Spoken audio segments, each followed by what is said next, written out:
Hi, I hope you're having a very, very good day today. I'm excited today. Once again, God has given us an opportunity to talk about surrendered. Do you ever wish like you have time? Have you ever wondered if some people have 24 hours in a day and you're the only person whose time seems to be running ahead of you?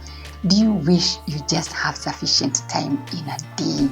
Is there something that you have neglected and you want to do it? You planned for it in the morning, evening comes, and your evening will always end up in a frustrated way because you counted these 1, 2, 3 things and you never did it. Well, you're not alone.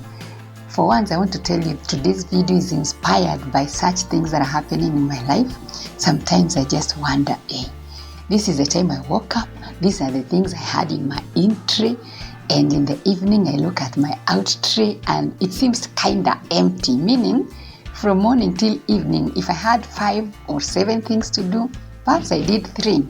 Well, it is important that you don't get overly stressed that things are not working out, but it is also more important to wonder, what have I been doing in place of that important thing? Because if you're like me and you're always asking, where will I get time from? I wish I could do this.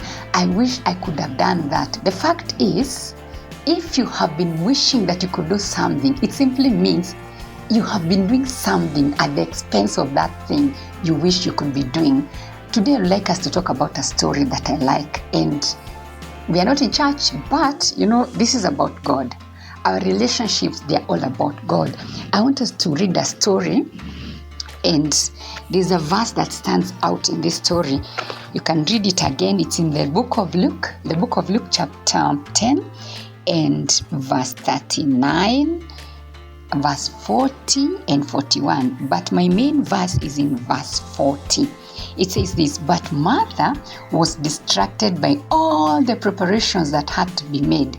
She came to him, meaning Jesus, and asked, Lord, don't you care that my sister has left me to do all the work by myself? Tell her to help me. Jesus: Martha, Martha, the Lord answered, you're worried and upset about many things, but few things are needed, or indeed only one thing. Mary has chosen what is better, and it will not be taken away from her. Mary has chosen what is better, and it will not be taken away from her. You are upset about so many things that are not working out for you. And I want to encourage you, because I am vulnerable. I've been there, I've been where you are, whereby I have looked at things and have done so much. But in the evening, I feel like I'm empty. I feel like, what was I supposed to do? Am I not supposed to be more fulfilled than this? I've got a good job. I've got a career. I am working in, day out. I've got things going on, but yet something is disturbing me. Martha was disturbed that Jesus came to visit. When you think about it, just imagine the Lord of Lords. Jesus is Lord. He visits them. And guess what? In my view, I'm not a pastor, but in my view, these 2 ladies were doing things correctly. Because when you have a visitor, you have to make at least a cup of tea for them. You have to appear like you are ready. The point that I'm trying to make, there are things that matter to you. You think they're important, but those things may not be as important as your Lord considers them. And that is why in the evening or at the end of the month, when you're doing your books and you're wondering, how did I perform? You will be frustrated. I want us to talk about priority over petty. The chances are most of the things that you do that make you end up feeling sad, sorry, frustrated, they are a distraction from the main thing. And I want to encourage you today on how to stay focused on the main thing. Notice this. Jesus wanted Martha to do one needful thing. Jesus wanted Martha to be at his feet. Have you considered that you could be at the right place doing the wrong thing? Today, I want to give you a few things to consider that can remove a bit of that frustration.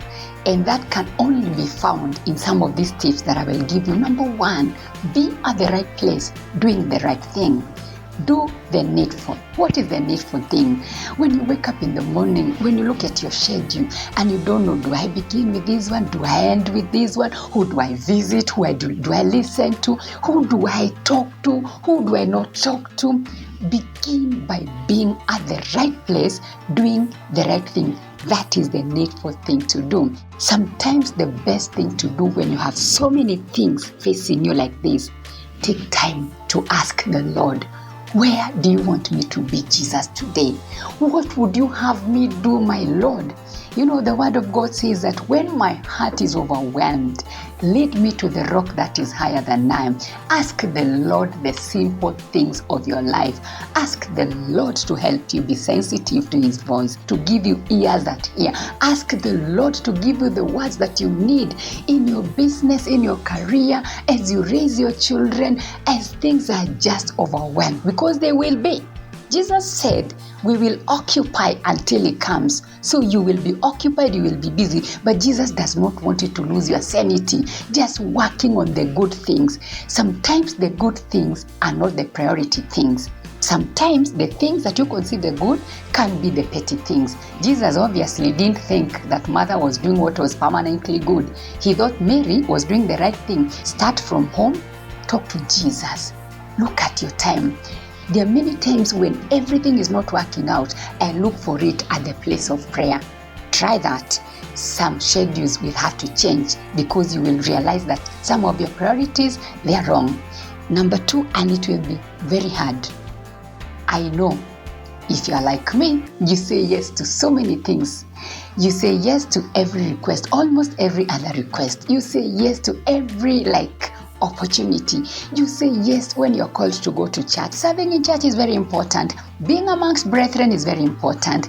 Being at work, kwanza that one, don't say I say that you stop working so that you can do the needful thing.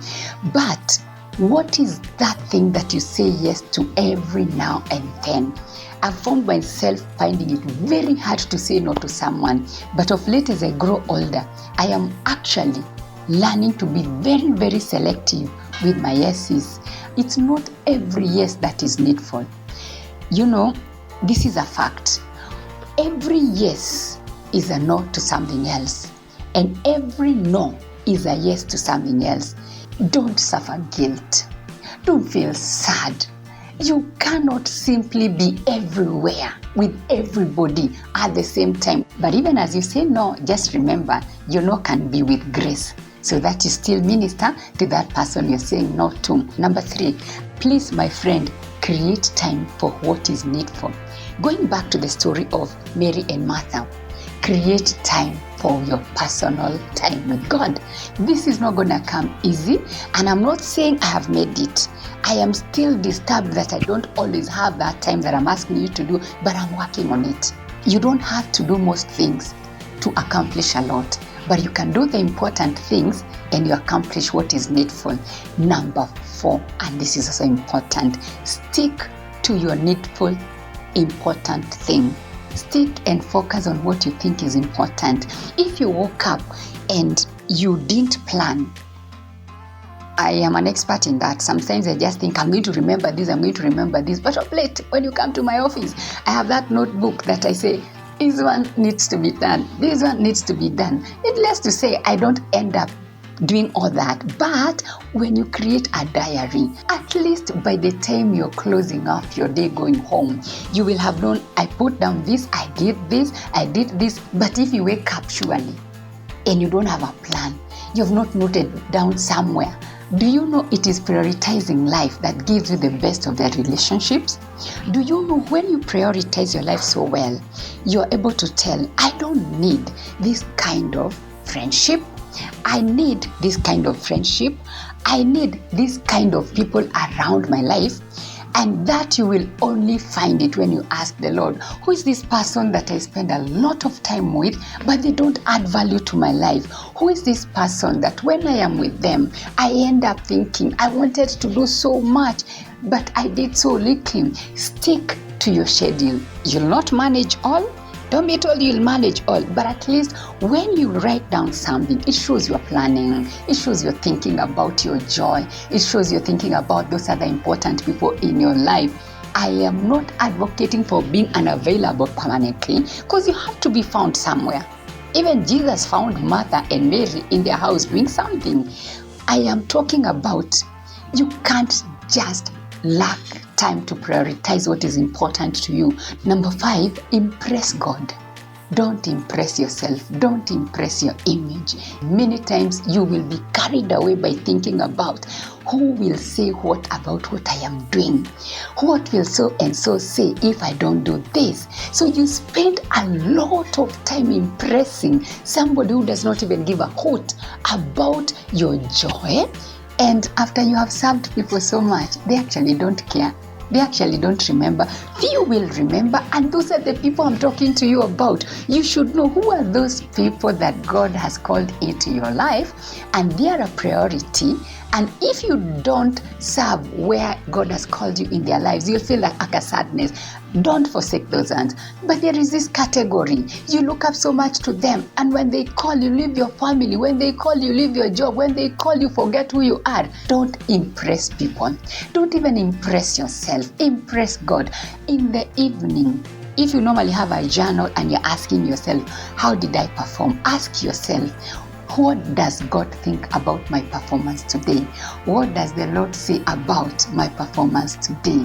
In the end, it is what the Lord takes delight in that will be a priority to you. So as I end, I want to tell you, you must make it your goal to know what is priority and what is petty. You must be able to tell what is needful and what is neglected. Don't neglect those things which are important because you want to impress people who are not important. I am very happy that we are getting this together, and I'm very happy that we are learning to surrender our relationships in all forms to the Lord. And remember, my encouragement to you always is that God is for you and God is for your relationships. So keep surrendering them to God. Thank you for subscribing. Thank you for liking these videos. Thank you for sharing them. Keep on commenting. For example, what is the one distraction that has kept you going on and you're wishing that you could do your number one priority? Comment right here. Let's work together. Let's trust the Lord to have surrendered relationships. God bless you.